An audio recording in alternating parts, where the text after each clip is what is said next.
గోదావరి ఓ చల్లటి సినిమా అని చెప్పడంలో ఎలాంటి అతిశయోక్తి లేదు.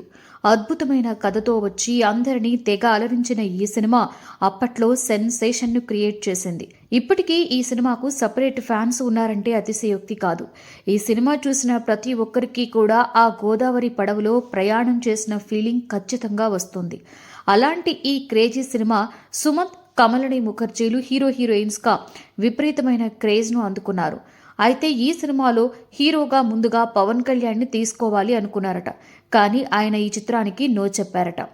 గ్రేట్ డైరెక్టర్ శేఖర్ కమ్ల దర్శకత్వం వహించిన క్రేజీ సినిమానే గోదావరి. 2006లో వచ్చిన ఈ సినిమాలో చాలా భాగం గోదావరి నది పాపికొండల ప్రాంతంలో చిత్రీకరించారు.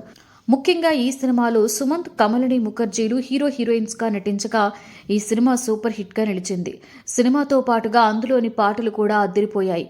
అద్భుతమైన సినిమాకు తోడు చక్కటి పాటలు ఉన్న ఈ సినిమా సూపర్ డూపర్ హిట్గా నిలిచి సెన్సేషన్ను క్రియేట్ చేసింది.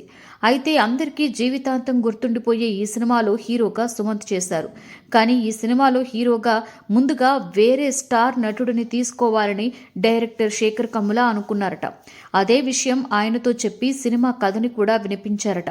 కానీ పవన్ కళ్యాణ్ మాత్రం ఈ సినిమాను చేయలేను అని వివరించారట. తనకు వేరే సినిమాలు ఉండడం వల్ల చాలా బిజీగా ఉన్నాను, చేయలేనని స్పష్టం చేశారట. ఆ తర్వాత కూడా డైరెక్టర్ శేఖర్ కమ్ముల వేరే హీరోలను అప్రోచ్ అయ్యారట.